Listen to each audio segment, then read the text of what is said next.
Welcome everyone to the Game or Die channel. My name is Ryan Moore, and as always, we're going to be talking about some games on this podcast. So, I'm actually recording this live as well, and then when I'm done recording, I'll edit the podcast, which only takes a few minutes basically, just adding in some cuts and intro breaks and outro music and all that fun stuff, and then putting it up on the website. But let's get some stuff out of the way first. Thank you so much for watching. I appreciate every single person who watches my stuff. I think it's super fun to be kind of diving deeper into podcasting, streaming and all of that stuff. And I made a lot of wonderful new friends along the way so far, and I'm just getting started. So, man, super, super fun.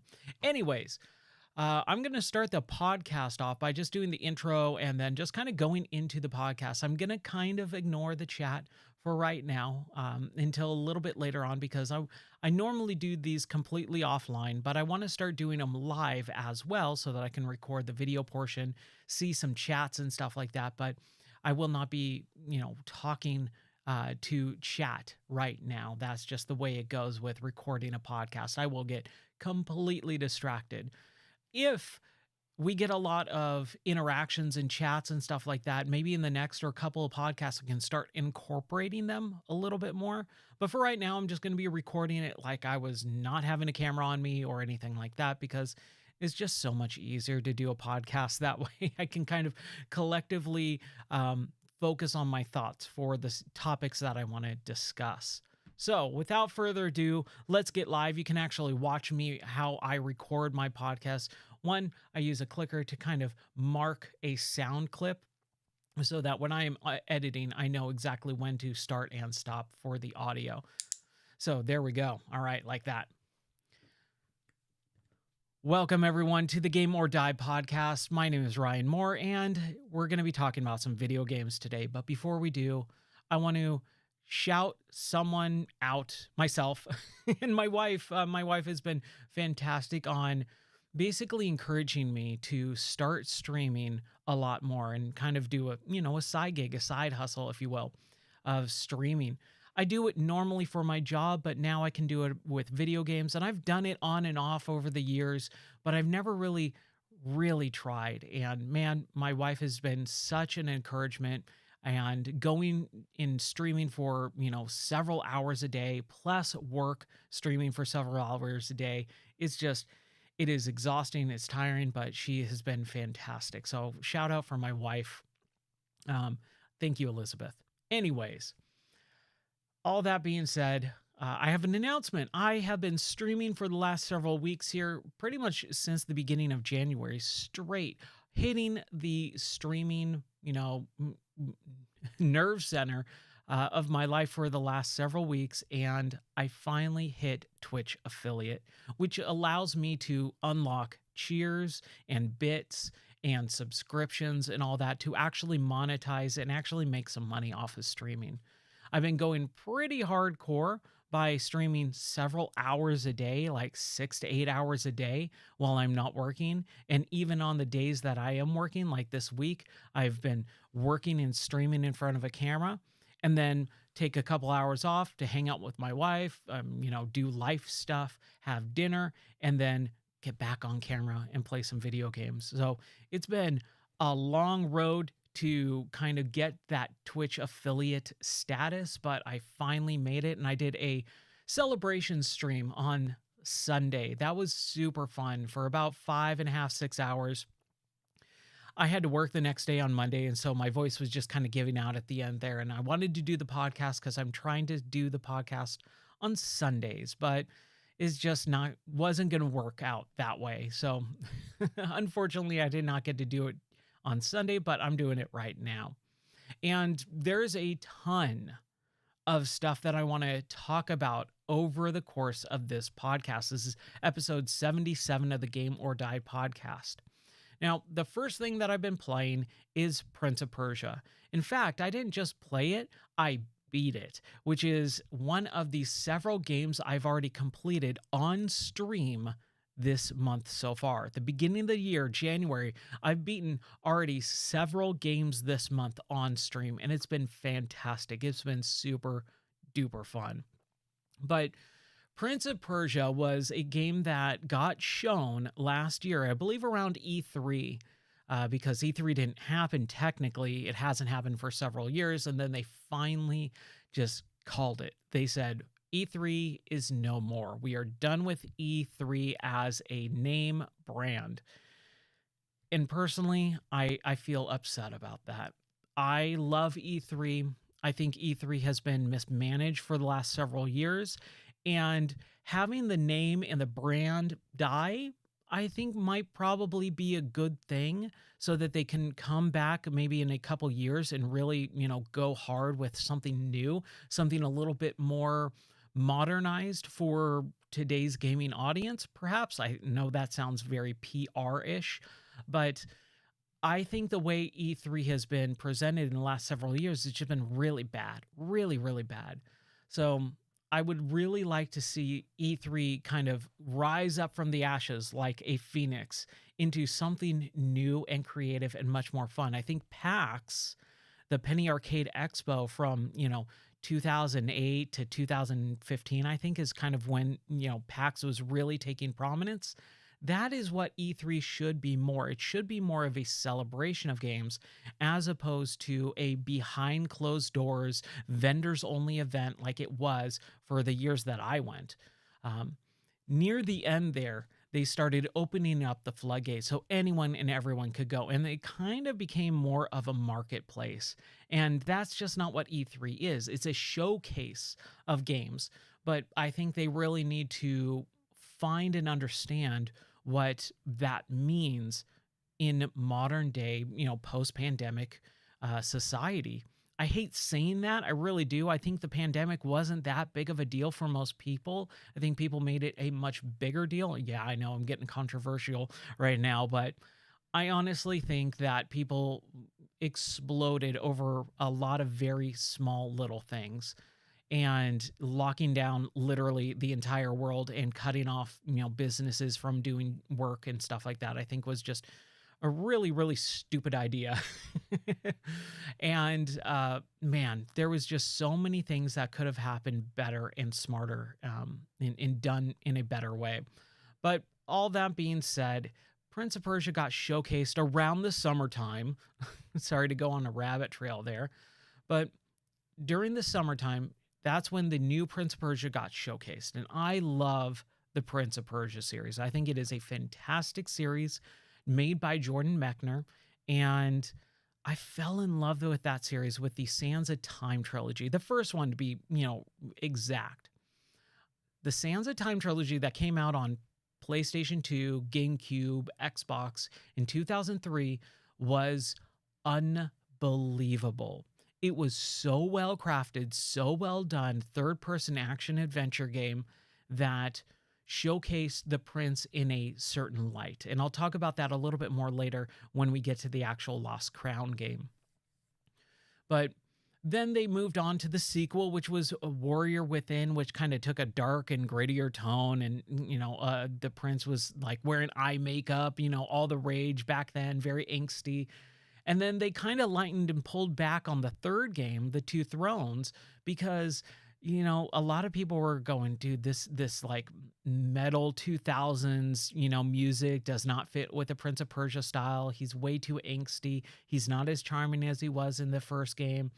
And even though I didn't care for the characterization of the prince in Warrior Within as much, I still thought it was a phenomenal game. And then the Two Thrones, the game that I actually didn't play when it came out because I moved on to the Xbox 360 at that point. I just didn't play the Two Thrones. But man, oh man, when the pandemic did hit, I actually did play through the entire series again and finished up Warrior Within because I got stuck on it when it first originally released. I got about 3/4 of the way through and then got stuck at a part and just never picked it back up. So during that 2020 or 2020 year, in the middle of 2020, I picked up Sands of Time and played through it, then went through Warrior Within and finished it this time, and then finally was able to experience the Two Thrones, the third game in the Sands of Time trilogy, and I just loved it. Later on, at the very end of the year, they announced that they were going to do a Prince of Persia Sands of Time remake, the remake of the first game in that trilogy. And everyone was on board, but when they released the trailer for it, it didn't look very good, and a lot of people made fun of it. I personally didn't think it looked great, but it didn't look that bad to where they had to backpedal so much. It was supposed to come out in December of 2020. It is January of 2024. That game has been basically completely stopped development, pushed over into a new developer, and they are starting from scratch, which is ridiculous because one, I don't think it was that bad, but maybe they just got a bad developer. You know, there are bad developers in this industry. And then I don't think it needed it. I don't think games need to take this long to come out. I don't know what's happening in this industry to where a remake, like a solid, you're just building the same game, or a remaster maybe is better term for phrase for it, but you are building the same exact game with the same exact character, with the same exact storylines, the same exact dialogue, the same exact levels, same exact enemies, and it's taking 5+ years to come out. Why? Why is that so difficult? Like even the remake of Final Fantasy VII, how long did that take to come out? 6 years? Like why? Why are these remakes where 90% of the work is already done? All the creative work is already done. Why is that so hard to finish and have come out in a a decent time period? I don't know. I don't get it. Anyways, when that got announced, I was super excited and I said, I'm just going to wait to, I just replayed the series, but I'm really excited for the remake. And then we just didn't hear anything for a couple years. And they would always give excuses of, oh, we're working on it. Well, it's ready when it's ready. And then they finally said, you know what? The developer that we had working on it, we've moved them to a different project. And now we got someone else working on it. And it was such a bummer. Then they announced the Prince of Persia, The Lost Crown, the new one that just came out in January of 2020, January 2024, just a couple weeks ago.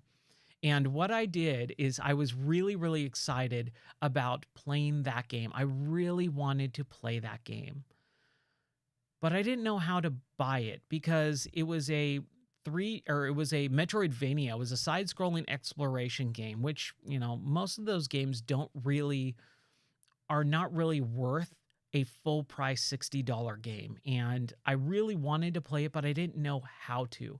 And so what I did instead was I opted for the Ubisoft Plus subscription. And with this Ubisoft Plus subscription, I actually was able to get the Prince of Persia, The Lost Crown, and I was able to download it as a rental, basically, for 30 full days at $18. So instead of spending $60 to get Prince of Persia and own it, which I don't really need to own most games anymore, I finish a game, I beat it and complete it within, several sittings most of the time. If it's a larger game, obviously it's going to take me a lot longer. But 30 days is much, is almost too much time for me to own or to have a game to say, I'm going to complete this game. I'm going to beat it within a week or so, maybe 2 weeks, maybe even 3 weeks, depending on my schedule. But that's kind of where I'm at right now is I don't need to own every single game that I play. And that's why like Game Pass is a great subscription service because that's what I'm really going for. Also, I want to play a lot of games and I just can't spend $60 on every single game. They're not really worth it all that much. So all of that being said, basically what I'm doing is I'm renting this game for 30 days at $18. And instead of spending $60, I can get a lot more out of my money, in the long run. So that's what I did. I started playing Prince of Persia, The Lost Crown. I fell in love with the combat, the animation style, pretty much everything. I've talked about it on this podcast over the last couple of episodes. I really, really, really, really enjoy it. And it was so much fun to play that game. I could not believe how fun it was to play that game. However, I do have a few minor grievances with it. Just a couple, but they're kind of not really so much minor. They're kind of major in the grand scheme of the game. One is the fact that you don't play as the prince. You play as Sargon, the bodyguard, or one of the bodyguards of the prince. And that is not who I want to play as in a Prince of Persia game. The prince and even the backdrop of Persia is really a very, very, very minor part of the game. It's almost non existent. The prince shows up at the very beginning, has like one or two cutscenes throughout the game, and then a cutscene at the end. And that's pretty much it. He is a very, very, very distant, non existent character in the game itself. Sargon is the main character, Sargon is the one you play as, and it's just kind of not great in that aspect. It doesn't even feel like a Prince of Persia game proper.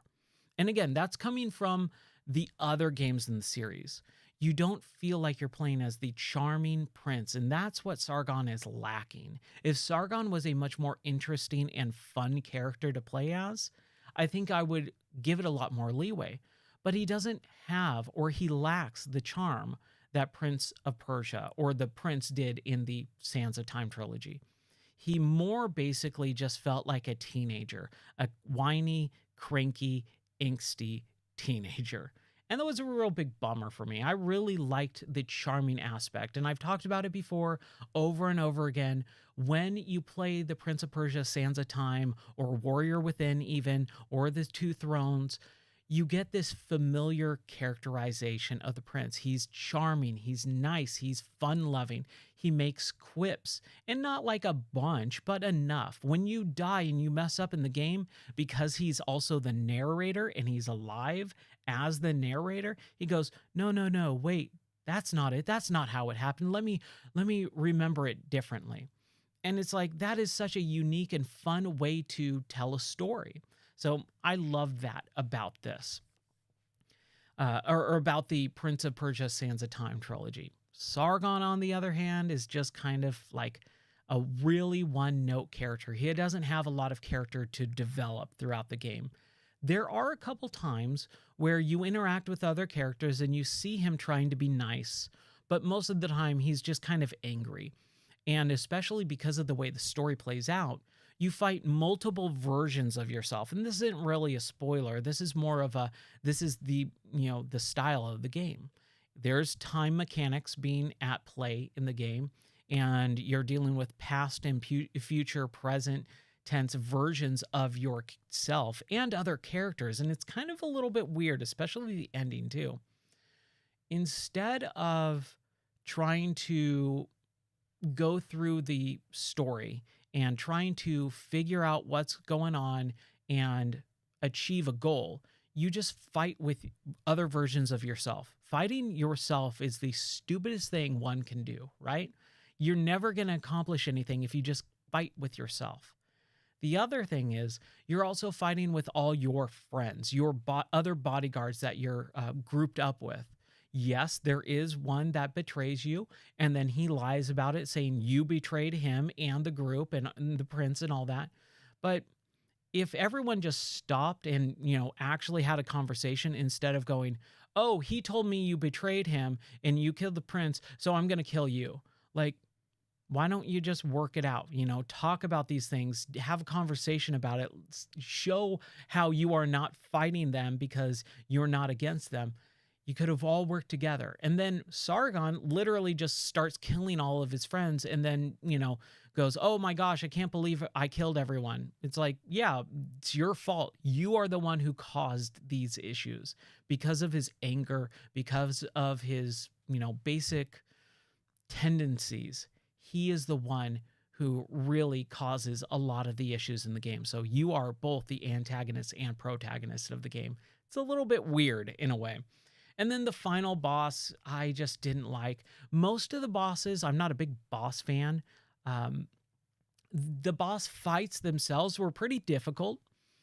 They were fun to play as for the most part. I did get a glitch in the final boss battle, and it's on stream too, where I basically beat the boss, beat the game, but it glitched out in a way to where it wouldn't let me kill him. And I had to redo the phases several times over and it would just never finish.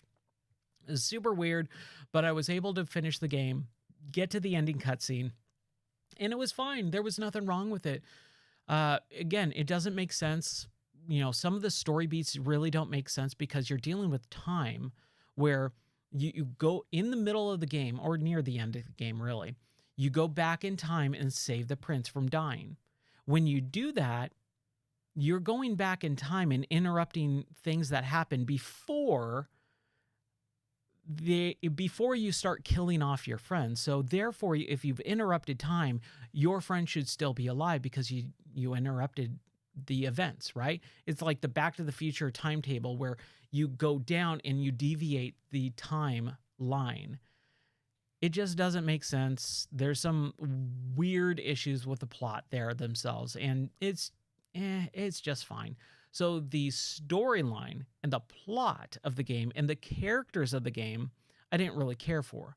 The setting of the game, pretty stinking cool for the most part. The animation, the art style, I didn't think was going to work, but it definitely does. It does feel a little bit like a mobile game in some aspects too. But man, it's such a fun and cool game. I really, really, really, really dug it for the most part. But this is where I really have an issue with. It's presented in a way that makes it not feel like a Prince of Persia game. If this was a Prince of Persia game, it would have a very different feel and tone to all the characters and the settings and the animation style and pretty much everything.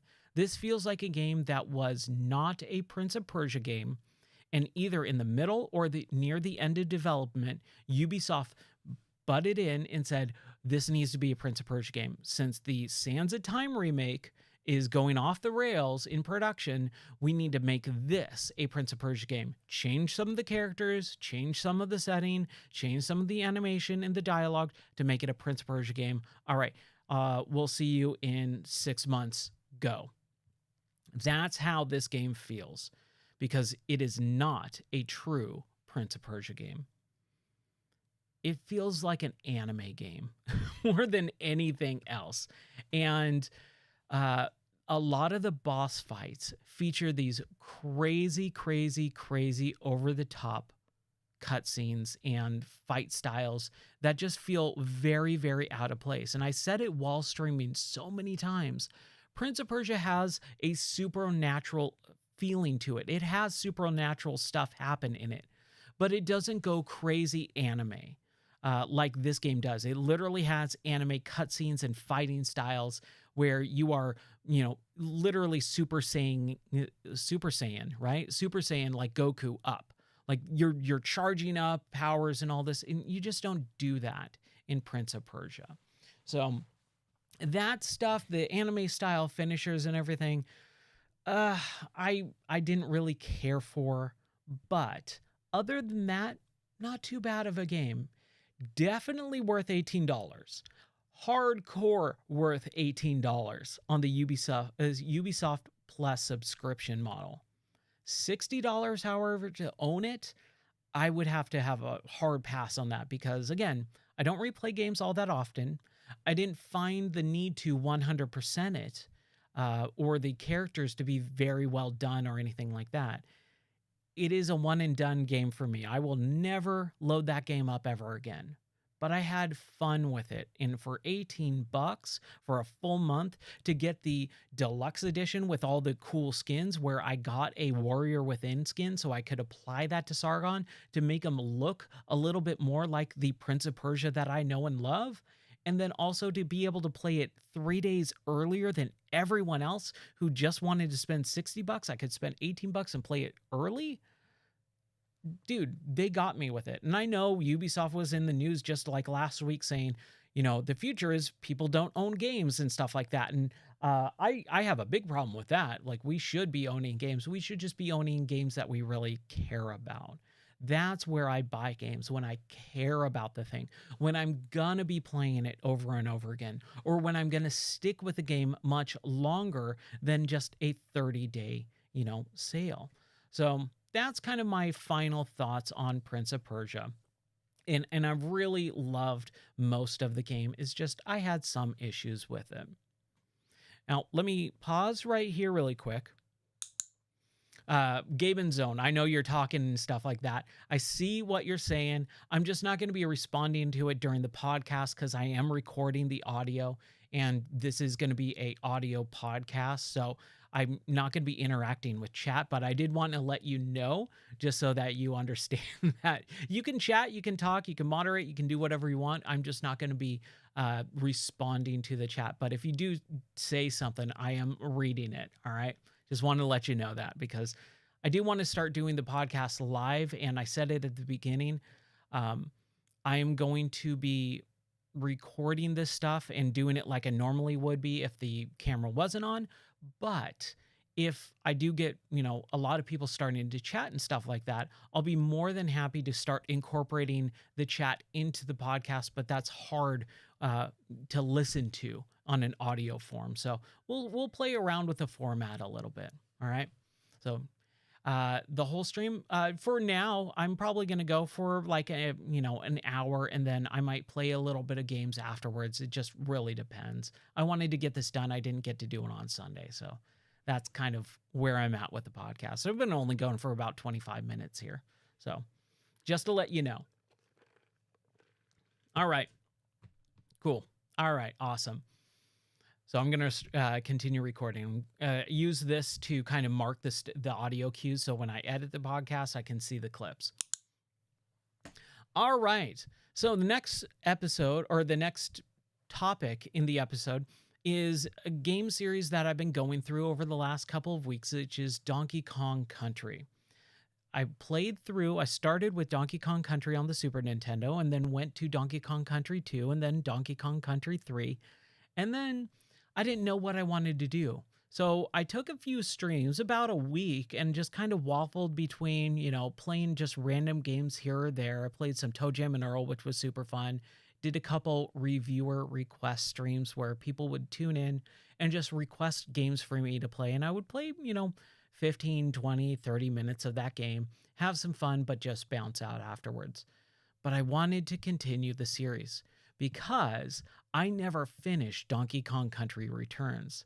So what I did was I finally booted up Donkey Kong Country Returns on the Wii and just started playing through it. And man, there are some brutal levels in that.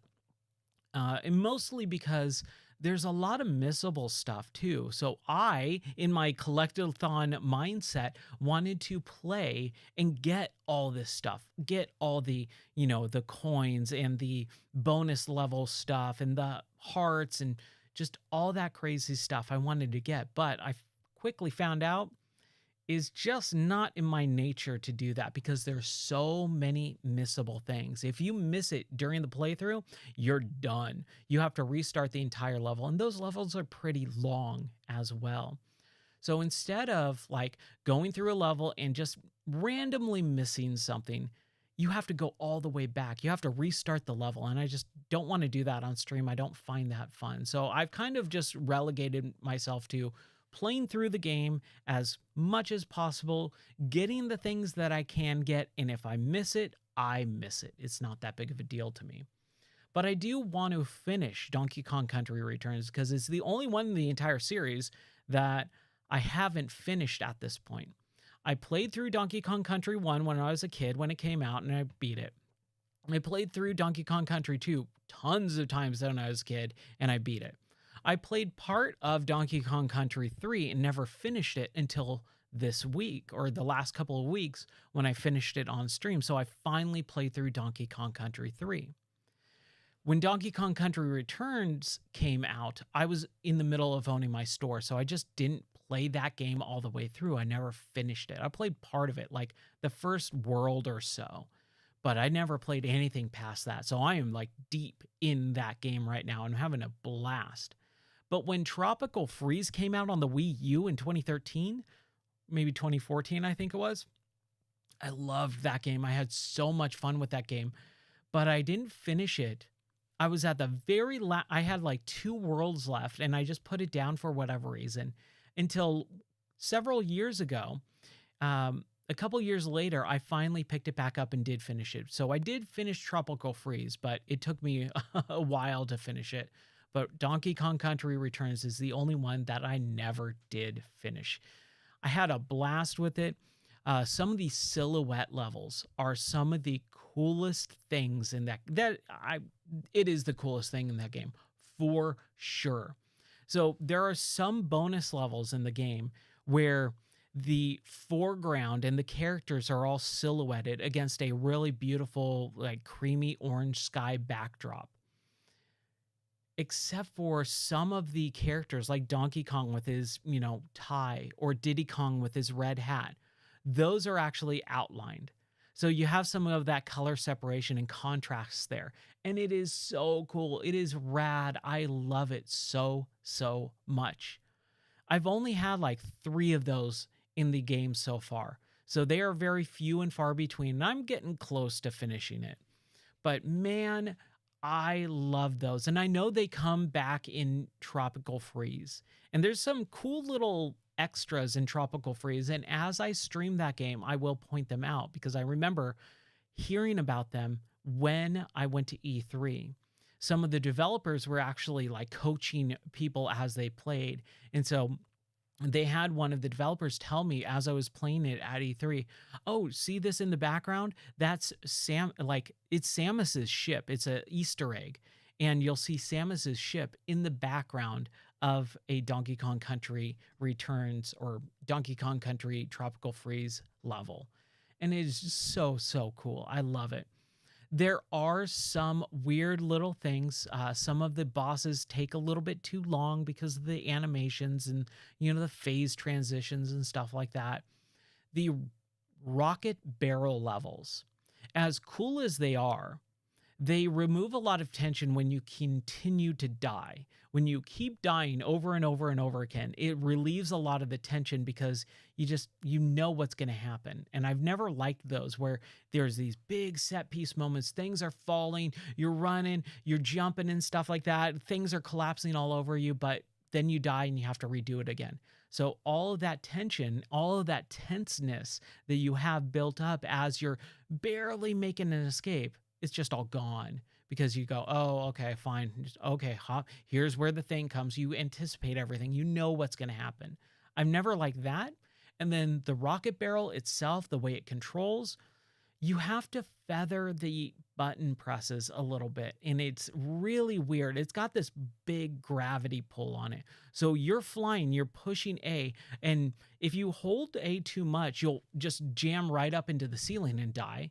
But if you let go, you have to feather it but push it a little bit harder. It's not a tap. Like if you had to tap it and you would stay level, it would be easy.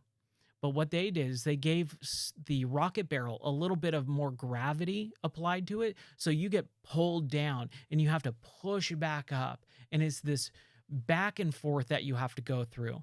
And it is crazy. It is just unbelievably crazy at some point. So I'm having a little difficulty with some of those levels, but ultimately, on the whole, I'm enjoying it. I'm having a ton of fun with that series. I can't wait to finish it, go on to Donkey Kong Country Tropical Freeze, play through that. I'm thinking the Switch version because that has the addition of Cranky Kong, who has the pogo stick ability, basically, like Scrooge McDuck in the DuckTales games. And then you have Funky Kong, which, let's be honest, Funky Kong is the coolest Kong of all time. So I'm really, really, really enjoying that. And then I've started playing Ape Escape. Yes, I hate monkeys. I don't know why I like Donkey Kong, but I like Donkey Kong. People could say he's a gorilla. I believe that's the case, right? Is he an ape or a gorilla? I can't remember. But I don't like monkeys. And when Ape Escape originally came out on the original PlayStation, I was young at the time, but I do remember going, "I don't want to play this game." Why? Because of monkeys. That was the Square only reason. I remember playing the demo of Ape Escape because Ape Escape is a really unique game. It was the first game on the PlayStation that introduced DualShock controls and really required it. So you had to own a DualShock controller, which most of us didn't own at the time. It was a brand new controller several years into the lifespan of the PlayStation. Think about that for a second. You own a console. You've had it for several years. A game comes out saying you need to buy this new special controller with 2 more analog sticks on it just to play this game. Most people didn't want to do that. I know my parents didn't want to spend the money for it. So it was a little bit crazy, a little bit cool, but ultimately I just didn't like monkeys, so I didn't want to buy it. I did have a DualShock controller because I got the PlayStation a little bit later on in its lifespan. So the console that I got had the DualShock integrated within the bundle of the system. So I had a DualShock. I could play that game without having to buy a new controller. I just didn't want to. I played the demo just because, hey, we all played as many demos as we could because they were free. So when I played the demo, I went, oh, I don't like this. But the controls were unique enough for me to go, oh, that's interesting. But I never played it until this last week. One of the viewers in my streams, Beetle Hero 420, he suggested that I play that game. And I was like, sure, whatever. I'll play it for a few minutes, kind of just to, draw the stream out a little bit more, see if I could get more viewers. And man, I fell in love with that game. It was so much fun.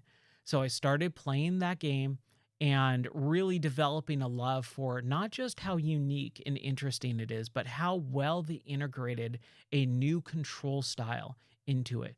The DualShock was a really weird and new type of technology that most people didn't really understand how to properly implement the controls. So that's kind of what I did, as I basically said, all right, I'm going to give this a fair shot, the old college try, if you will. And I finally had it click in my brain. I finally had that game make sense to me and go, oh, that's what these control schemes are. That's how you work this game. And I had a blast playing through those first few levels. So much though that I just went, dude, I want to play through this whole game. So we just started playing through that game. And I've got a lot of little games here and there that I really want to play. The Gaming Zone, my new mod, has been coaching me on Cuphead. I love Cuphead. It was one of my favorite games of 2017 when it came out. I beat it within about 10 hours. It was hard. There was definitely some bosses that really made me struggle with it, but I did beat it. And then when the Delicious Last Course came out, the DLC 2 years ago in 2021, I played through that thing and devoured it. I loved it. But I never thought I would go back. But my wife kept telling me, hey, you should play Cuphead. You should play Cuphead.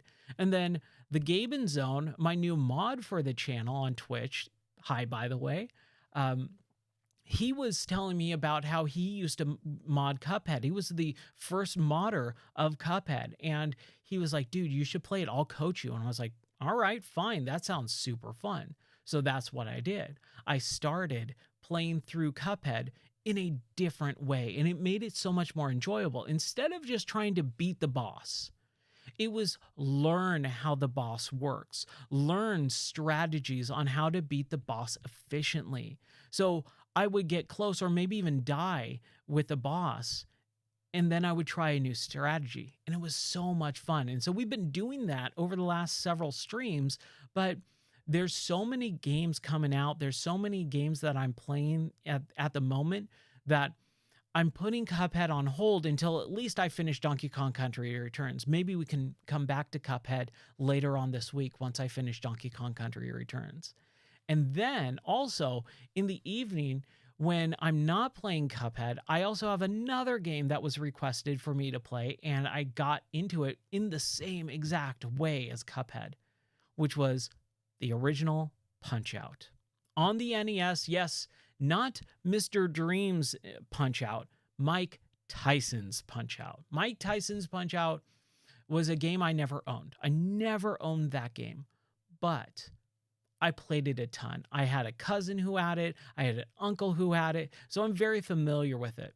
I owned the Super Nintendo Punch-Out!, but I never owned the original NES Punch-Out!. And the reason why is because I just always thought it was too hard. But I've started breaking some of these bad thoughts and habits in my brain as a gamer. Oh, that's too hard. Oh, I can never do it. Oh, I can never beat that game. No, I can. I know I can. I've been playing games my entire life. I'm pretty stinking good at them. It just takes practice. It takes perseverance. It takes time to learn the strategies of the game. And like with Cuphead, with Gaben Zone coaching me on that, it's really kind of started breaking some old bad thoughts and habits in my brain of, oh, I can never beat Punch Out. Of course I can beat Punch Out. It's just going to take some time. It's going to take some dedication. It's going to take practice. It's going to take some time. And that's what I'm doing with Cuphead and with Punch Out.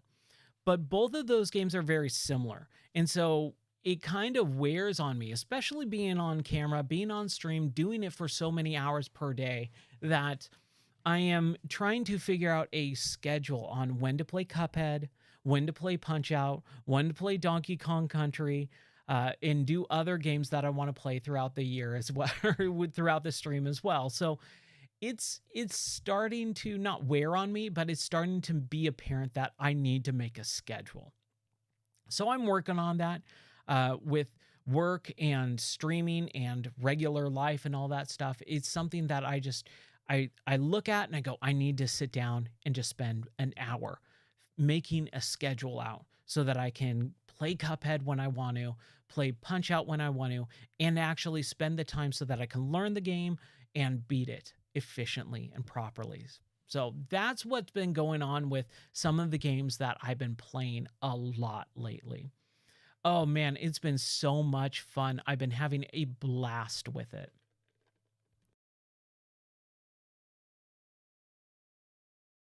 So, the next game that I want to talk about, or the next section or segment of the podcast, is what I'm looking forward to. And what I'm looking forward to is a few extra games. And again, I got to fit all this stuff in. I was really racking my brain over crap. What am I going to be playing this year? Streaming has kind of figured that out for me.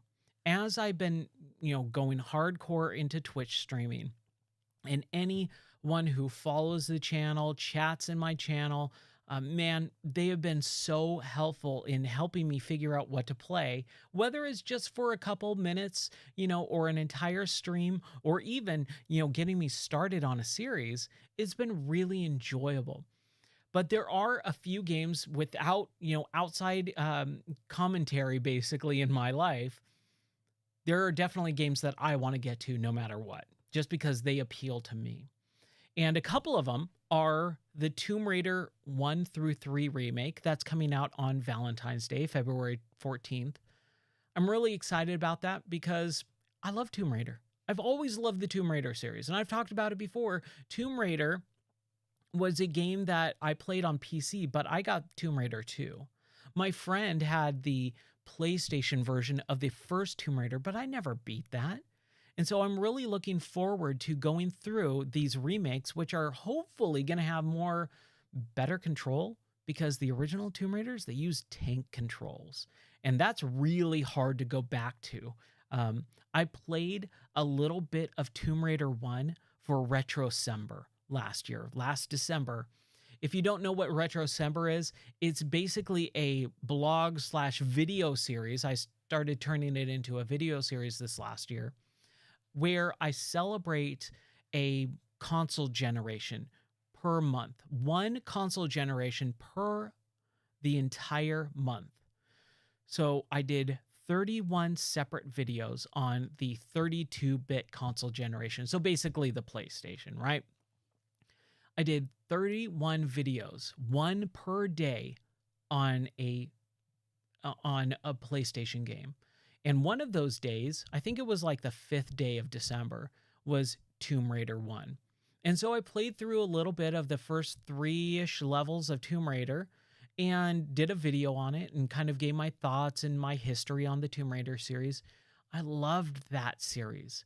And it's gone away over the last several years because they started, producing so many Tomb Raider games, and then the Angel of Darkness on PS2 kind of killed that series for a while. And then they rebooted it back in 2013, which is technically 11 years ago. They rebooted the Tomb Raider series over a decade ago at this point, and they came out with 3 new games in that reboot trilogy. Tomb Raider 2013, so it was just called Tomb Raider. Then Tomb Raider Rise of the Tomb Raider, I believe is what it was. And then Shadow of the Tomb Raider, which was the third one. I believe that's how it went. 2013, 2015, 2018. So every couple of years we would get a new Tomb Raider. And then since 2018, we haven't gotten a new Tomb Raider. And it's been a while now. So we're getting a remake of the first 3 games in the trilogy, the first original 3 Tomb Raiders. And I'm ready to play those. I'm so excited. I love the Tomb Raider series. So I'm excited about that, but man, that comes out on Valentine's Day. That's 15 days away from today as of recording. So I've got a couple weeks before that game comes out. So what else am I going to play? What else am I looking forward to? Well, another game that's, again, not coming out for a while, for another month, March 5th, is Expeditions, a SnowRunner game, I believe is what the subtitle is, which is kind of dumb. It's a bad name.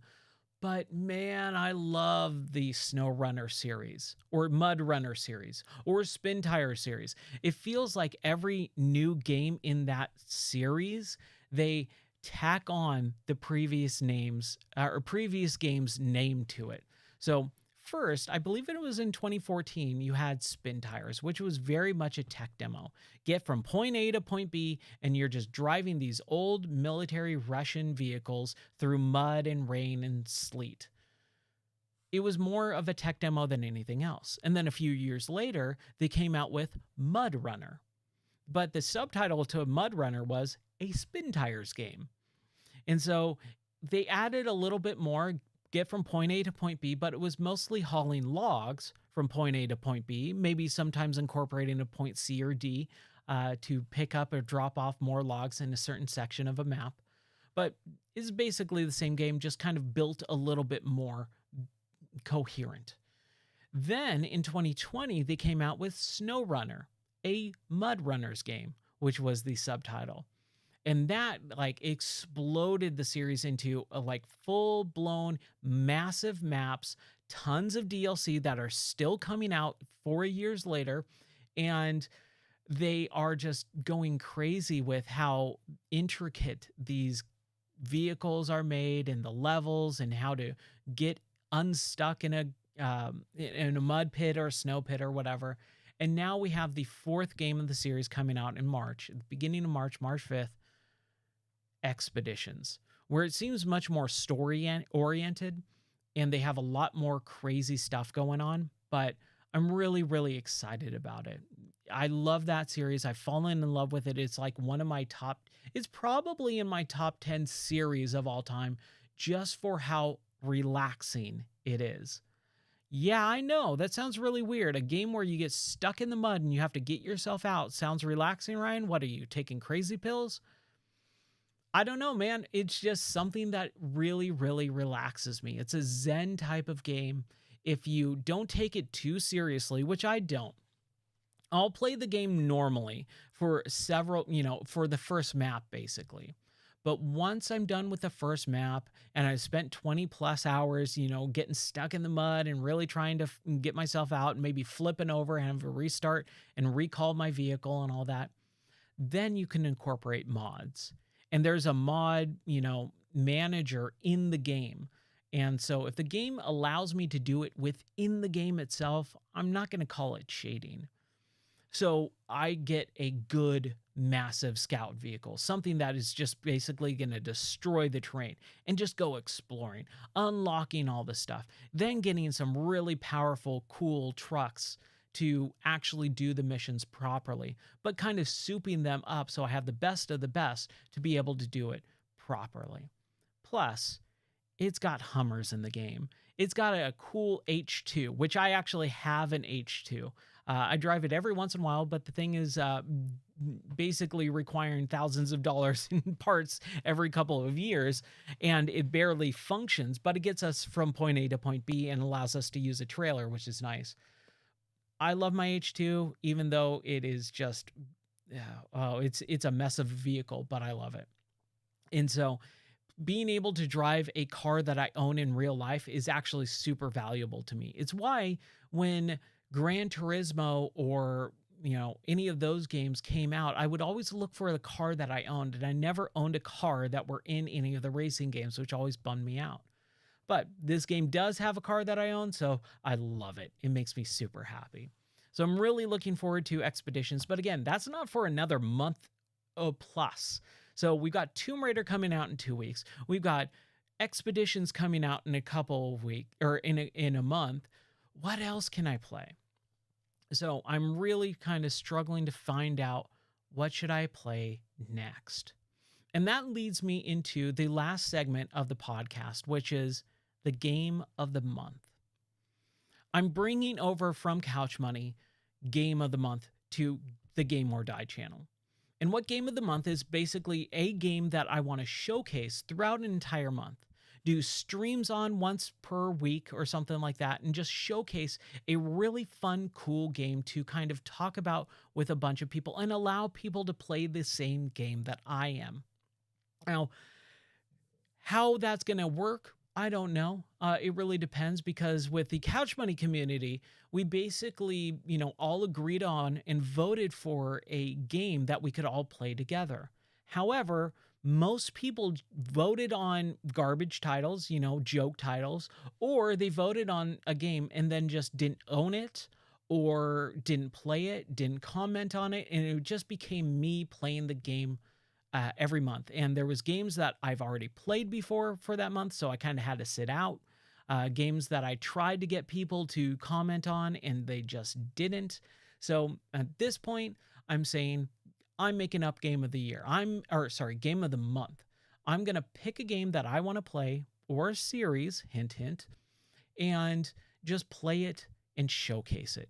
If others want to join in on the conversation and talk about it, that's kind of what it's for, so that I can show people, hey, play this game, get this game. I think you might like it. And January's game of the month was Shadows of Doubt. It's a weird title. It doesn't make a whole lot of sense, but it works. If you never played or don't know what Shadows of Doubt is, it's this voxel-based noir detective whodunit story where you play as a character in a, basically a procedurally generated world, and you get a note slipped under your door saying, hey, go check out this person. You find the person's name in the phone book and where they live. You go to their apartment and you find out after breaking in that they are dead. They've been murdered. So you have to solve the murder. You are an ex-cop or an ex-detective, so you've already kind of got the skill set of how to solve a murder, and it is up to you on how to solve the murder. There are leads that you can follow up and watch, but man, some of those leads don't pan out, and some of those leads, even if they do pan out, can be super screwed up. So without giving too much away, because it is still in early access, it came out in early access on Steam in April of 2023. I don't believe it's going to be finished for the next year or so, probably just the way it feels, but it does feel pretty stinking solid. What happened was I stumbled upon this murder, and then it said, all right, there's a couple different leads that you can take. Which one do you want to follow? Well, in my first playthrough, and this is all tutorial based, in my first playthrough, I said, all right, I want to follow up with going for his work. I found out where he worked. I went to his work. I cracked open into his computer and basically started snooping around his computer to figure out what's going on. Now, after that, basically, I started following up on some of his coworkers and his emails. His emails to his coworkers basically sounded like they were in cahoots with something. So I went to his coworker's apartment and said, hey, do you know this person? They said, yeah, they're into some stuff and I'm not really sure what's going on, but this other person I think was hired as a hitman to kill them. Please take care of them. Please, do whatever you can to make sure you save this person's life. And I go, I've got some bad news for you. They are dead. and they freak out. And I say, lock yourself in your apartment. Don't answer your door. I'm going to go try and find this hitman. And so I did. And I finally solved the case. That was the way it went with the first time I did the tutorial at the beginning of the month for the Couch Money stream. Now doing it with my own channel and really, diving deep into the streaming aspect and the affiliate streams and all that. I had a user say, all right, let's start from the beginning. So I started from the beginning, kind of showcased the game, and then at the point where I could pick a lead, we started doing a different lead, following a phone trail. That kind of became really hard. So we switched.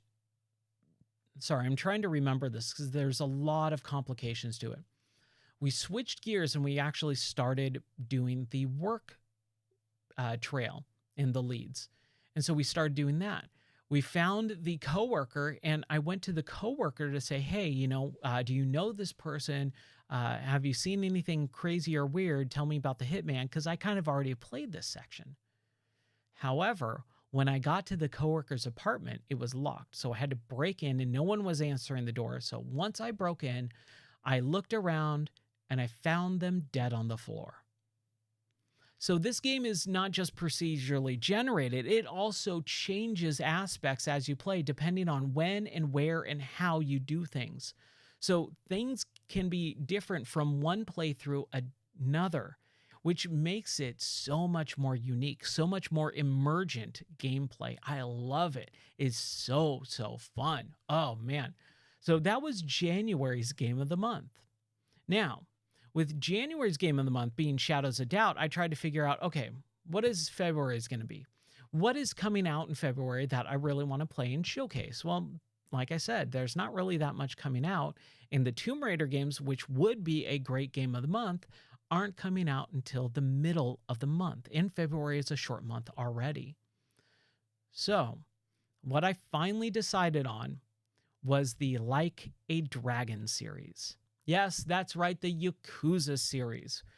I've played Yakuza 0, Yakuza Kiwami, which is the remake of Yakuza 1, Yakuza Kiwami 2, which is the remake of Yakuza 2, Yakuza 3, Yakuza 4, Yakuza 5, Yakuza 6, and then went into the Like a Dragon, which is technically Yakuza 7. However, after Yakuza 6, Song of Life, and when they came out with Yakuza 7, which is Like a Dragon, they, changed the name of the series. So instead of the Yakuza series, it's now called Like a Dragon. And then they also changed protagonist.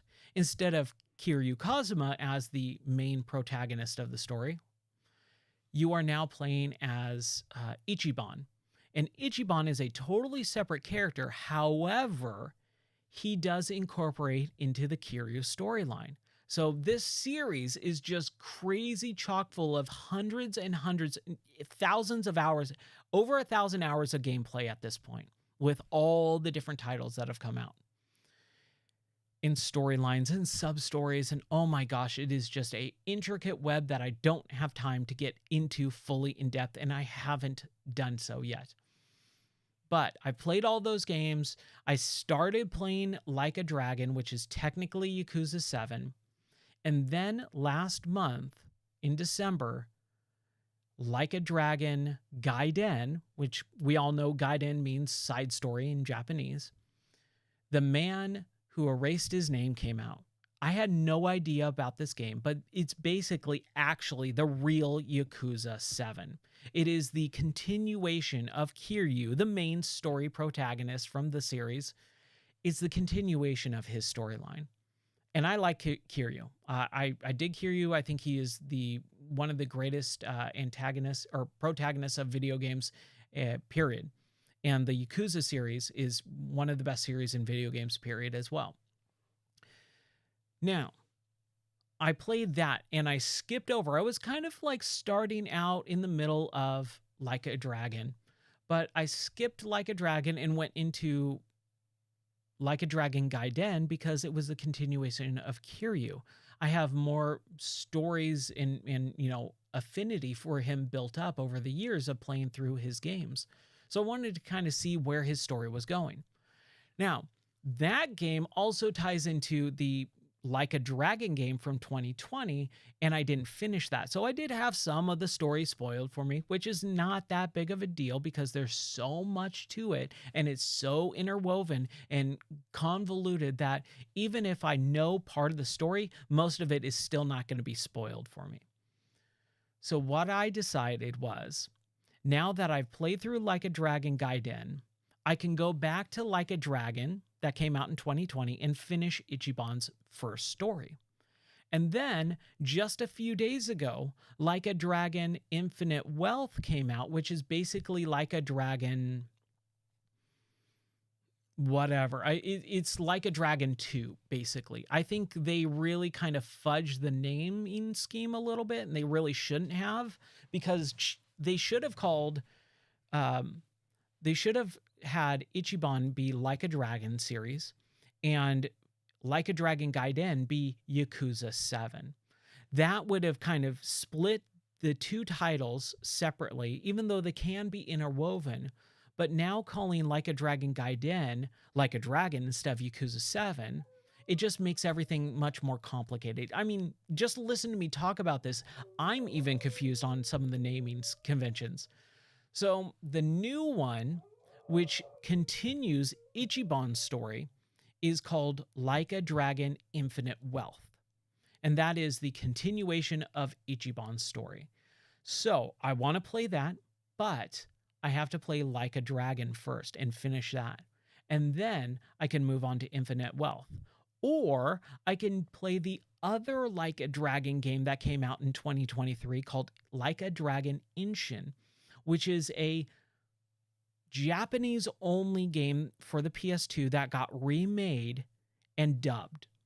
So we finally, us Westerners, finally got Like a Dragon Inshin remade, or Inshin, I believe is Yakuza Inshin, I think is the actual name, on the PS2. Never came out in the US. No one knew about it, but now they remade the Japanese-only version for Western audiences, and now I can play that as well. And that came out.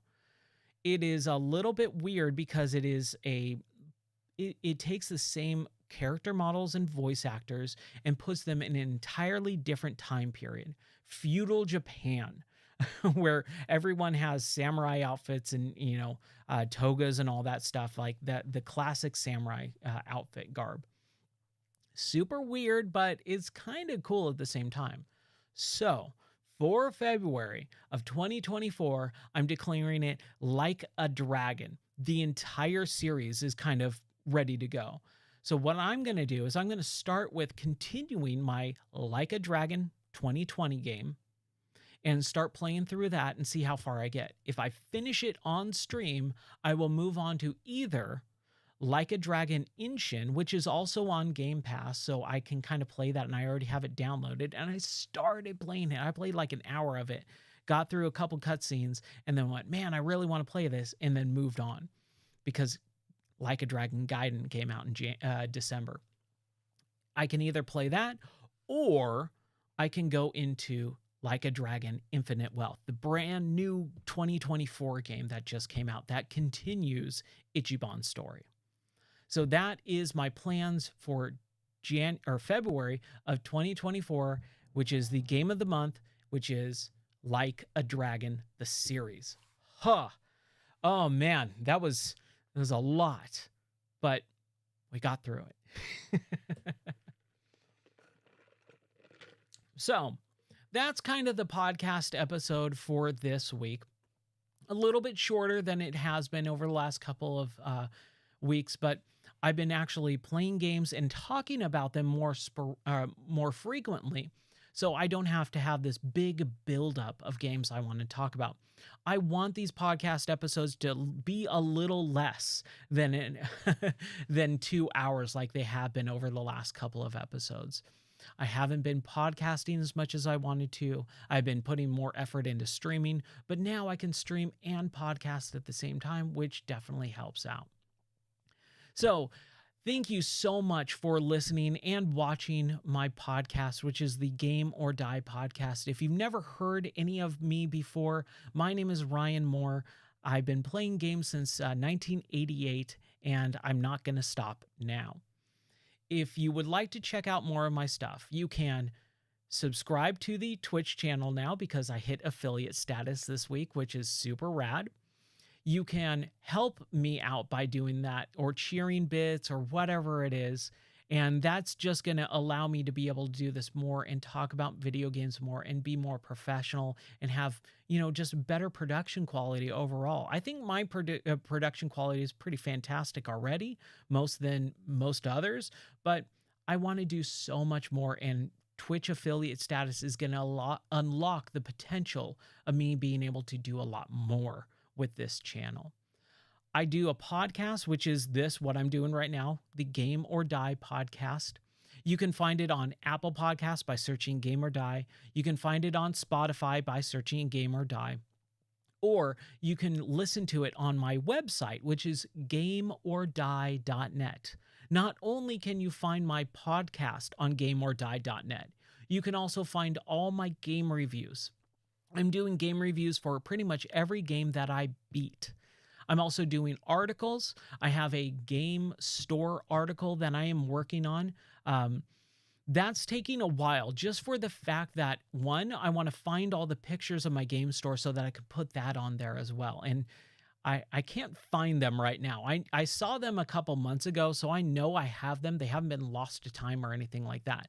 I just got to find them. I have over 50 plus terabytes of data to comb through. So I got to find them first. I am also trying to figure out the format of how I want to write my game store articles, because I think I want to actually have it as an anthology, a story series, kind of telling stories of my game store that I had in 2009 through 2013.